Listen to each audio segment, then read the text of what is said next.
विकास लिख दो बेटा।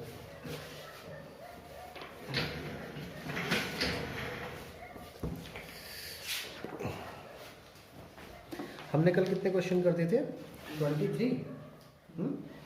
24 क्वेश्चन देखो। क्वेश्चन नंबर 24 क्वेश्चन है। I equals to integration of under root x square plus 1 log x square plus 1 minus 2 log x bracket upon x to the power 4। इसे सबसे पहले तो देखो, कोई भी अगर लॉग वाला नंबर है तो सबसे पहले तो मैं ये कर रहा हूँ x square plus 4 upon x to the power 4। कोई भी अगर लॉग वाला नंबर है उसके शुरू में ये है डिजिट, तो सबसे पहला काम हम ये करेंगे, इसे पावर में लेके जाएंगे। इसे क्या लेके जाएंगे? पावर में। तो हमारे पास आया log x square plus 1 minus log x का होल स्क्वायर। अब यहाँ पर दो लॉग वाले डिजिट्स हैं, उनका सब्ट्रैक्शन हो रहा है।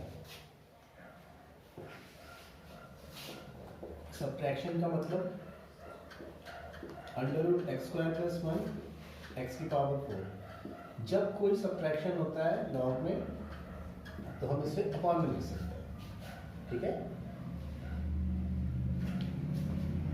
अपॉन में लिखने के बाद अब मैंने एक काम किया, x की पावर 4 को 1 upon x cube x square plus 1 upon x ऐसे अलग से लिख लिया।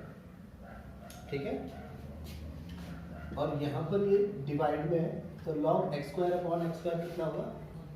1 और 1 अपॉन एक्स स्क्वायर dx। इधर क्या किया मैंने? 1 अपॉन एक्स क्यूब को ऐसे ही रखा। ये जो x है इसे रूट के अंदर ले गया, एक्स स्क्वायर प्लस 1। बाहर x है तो रूट के अंदर होगा ये एक्स स्क्वायर। ठीक है, समझ में आया स्टेप? यहाँ पर आया log 1 plus 1 upon x square dx। I equals to integration of 1 upon x cube x square से x square divide 1 upon 1 plus x square log 1 plus 1 upon x square dx। मेरी बात बिल्कुल क्लियर आ रही समझ में? तो सेकंड राउंड में मैं क्या करता हूँ, 1 प्लस 1 अपॉन एक्स स्क्वायर को टी पुट कर लेता हूँ। मैंने पुट किया 1 प्लस 1 अपॉन एक्स स्क्वायर को टी। फिर या हम इसे कह सकते हैं 1 प्लस एक्स की पावर माइनस 2 को टी। अब डिफरेंशियल करेंगे, 1 का डिफरेंशियल 0, इसका हो जाएगा माइनस 2 एक्स की पावर माइनस 3 dx, टी का हो जाएगा dt, या minus 2 upon x cube dx equals to dt। Minus 2 को उधर ले गए, 1 upon x cube dx equals to dt upon minus 2। अब इसे इंटीग्रेशन में रखा, integration 1 upon x cube dx 1 upon x cube dx, ये क्या आ गया? dt upon minus 2। समझ में आएगा? तो ये dt यहाँ पे लिखता हूँ, चलो ये पूरा dt upon minus 2 under root 1 plus x square. 1 plus x square क्या है? t। और लॉग 1 प्लस एक्स स्क्वायर में क्या है? t under root t log t. ये माइनस 2 कॉन्स्टेंट है, इसे बाहर लिख देता हूँ। अंडर रूट टी का मतलब टी की पावर 1/2 लॉग टी। मेरी बात समझ में आ रही है? अब लॉग टी का इंटीग्रेशन कुछ नहीं होता है, लॉग टी का डिफरेंशियल होता है। डिफरेंशियल कितना होता है? 1 अपॉन टी, है ना? तो डिफरेंशियल के लिए इसे मैं फर्स्ट टर्म लेता हूँ, इसे लेता हूँ सेकंड, क्योंकि डिफरेंशियल फर्स्ट टर्म का ही होता है। मेरी बात आ रही है समझ में? नहीं आ रही है?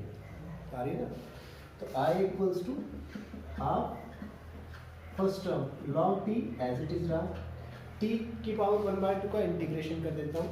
तो टी की पावर 1/2 का इंटीग्रेशन 1/2 प्लस 1 1/2 प्लस 1 हाँ, अब माइनस लॉग टी का डिफरेंशियल, लॉग टी का डिफरेंशियल कितना हुआ 1/t, यहाँ पर भी t की पावर 1/2, t की पावर 1/2 और bracket close plus I equals to minus का 1/2 लॉग टी, टी की पावर हो गई है 3/2, नीचे भी हो गई 3/2, यहाँ पर इंटीग्रेशन 1/t, टी की पावर 3/2, नीचे भी आया 3/2 प्लस सी, 3/2 को अब ऊपर ले जाता हूँ मैं ताकि हमारे थोड़ी आसानी हो जाए।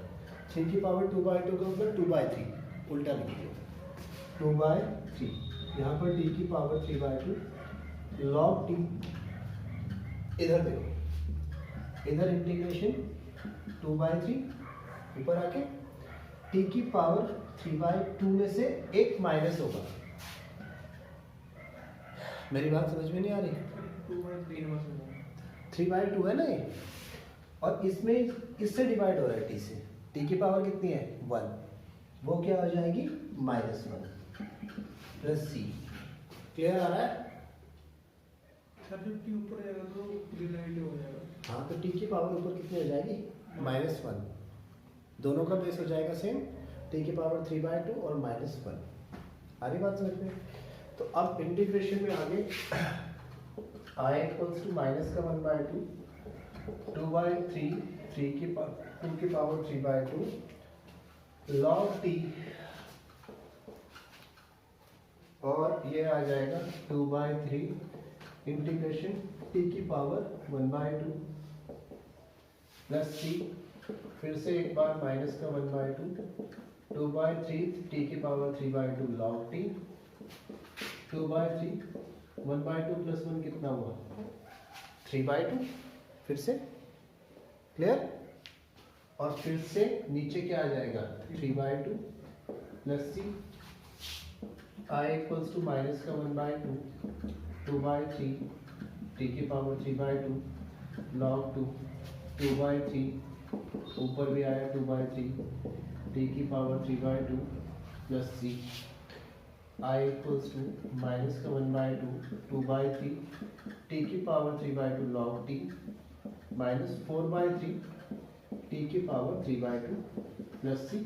इस 1/2 को अंदर मल्टीप्लाई कर दो, 4/9 सॉरी 2/3। हाँ 4/9 सही कर,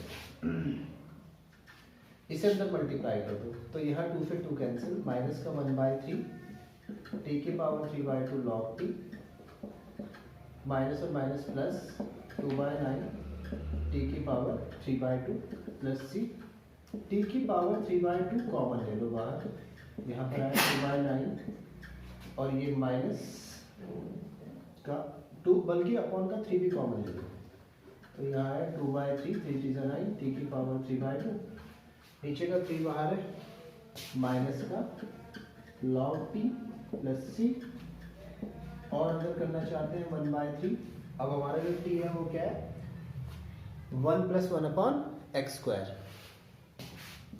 1 + 1/x² की पावर 3/2, 2/3, 1 + 1/x² की power 3/2 minus log 1 + 1/x² plus C, ये आ जाएगा हमारा।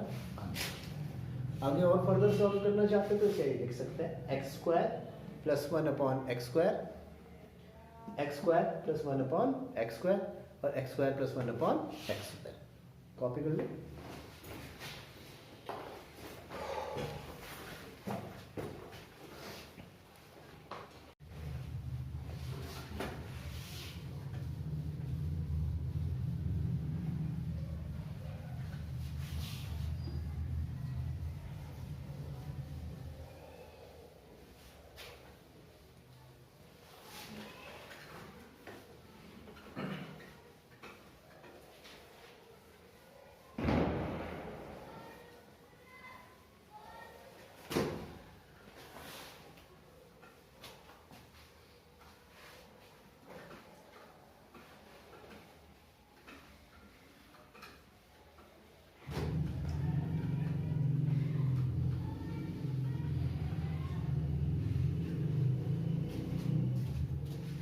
अब इसके बाद है हमारे पास next question, question number 25। Evaluate the definite integrals. अच्छा, इसमें जो है लिमिट भी दी है। क्वेश्चन नंबर 25 देखो, इसमें जो लिमिट है हमारे पास में वो है π/2 से π/4 सॉरी π/2 से पाई, कहाँ है π/2 से π/4, e⁻x ऊपर है 1 माइनस साइन एक्स और नीचे हमारे पास है 1 माइनस कॉस dx। ये इसको मैं इंटीग्रेशन में ही रख रहा हूँ, π/2 से पाई e⁻x 1 माइनस साइन ऐसे ही रखा, जहाँ पर भी 1 के साथ cos x है उसका मतलब उसको काट लेंगे। तो 1 माइनस कॉस एक्स को लिखेंगे 1 माइनस 2 साइन स्क्वायर एक्स, ठीक है, इसी से कटेगा और तो कटेगा। तो इंटीग्रेशन ऑफ π/2 से पाई e⁻x 1 minus sine x upon 1 minus 1 plus 2 sign square x/2 into dx। 1 से 1 कैंसिल, i इक्वल्स टू π/2 से पाई e⁻x 1 minus sine x upon 2 sign square x/2। ये जो नीचे वाला 2 है मैं बाहर लिख देता हूँ, 1/2 π/2 से पाई e⁻x 1 माइनस साइन x को 2 साइन x/2 cos x/2 और ये 2 तो बाहर है, इसका मतलब अपॉन में क्या आ जाएगा, साइन स्क्वायर x/2 dx। ठीक है, इसको और करेंगे जो i इक्वल्स टू 1/2 π/2 से पाई e⁻x, यहाँ पर आएगा 1 upon sine square x/2 minus 2 sine x/2 cos x/2। नीचे का जो साइन स्क्वायर x/2 है इसे 2 बार लिख दो, sign x/2 sign x/2, sign x/2 से साइन x/2 कैंसिल। अब इंटीग्रेशन ऑफ हाफ π/2 से पाई e⁻x 1 upon sine square x क्या हो गया, cos x square x/2, cos x square x/2। और यहाँ पर इस e⁻x को फिर से मल्टीप्लाई करते हैं, e⁻x, और अगर ये जो 1/2 है ऐसे लिखते हैं ताकि कंफ्यूजन ना हो, ठीक है, क्योंकि 1/2 तो सभी के साथ है ना, तो इस 1/2 को मैंने ब्रैकेट में लिख दिया और यहाँ पर बन जाएगा 2 e⁻x cot x/2 dx। मेरी बात आ रही है समझ में? Integration of half large bracket दोनों में ले जाओ, π/2 से पाई e⁻x cos x square x/2, फिर इस 2 को बाहर π/2 से पाई e⁻x cot x/2 dx। दोनों में से कोई भी एक इंटीग्रेट कर सकते हैं जो भी हमारी वैल्यू। अच्छा, cos x स्क्वायर x का इंटीग्रेशन क्या होता है, माइनस cot x, ठीक है, cos x स्क्वायर x का इंटीग्रेशन क्या होता है, माइनस cot x, या फिर cot x का डिफरेंशियल क्या होता है, minus cos x square x। मैं दूसरा वाला कर देता हूँ ताकि सब्ट्रैक्शन में थोड़ा आसान हो। तो इसे 1 इसे 2, क्योंकि डिफरेंशियल करना है cot x का, तो i इक्वल्स टू, हाँ ये भी कर सकते हैं, इसमें इंटीग्रेशन करना है। अगर ऐसे सिचुएशन बनेगी तो हमेशा हम यही देखेंगे डिफरेंशियल। नहीं, इंटीग्रेशन भी देख सकते हैं, फर्स्ट वाले से कराओगे, उसी से कराओ।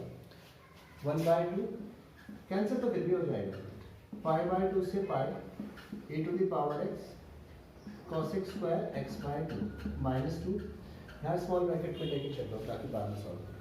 पहला function cot x/2 as it is, दूसरे का इंटीग्रेशन e⁻x का इंटीग्रेशन e⁻x माइनस, अब इंटीग्रेशन का साइन, पहले वाले का क्या होगा, डिफरेंशियल, कॉट एक्स का डिफरेंशियल क्या होता है, माइनस का cos x square x by two, तो वो माइनस इसे क्या कर देगा प्लस, और कॉट एक्स का हो जाएगा cos x square x by to, और एक्स बाय टू का भी डिफरेंशियल होगा, वो कितना बन जाएगा 1/2,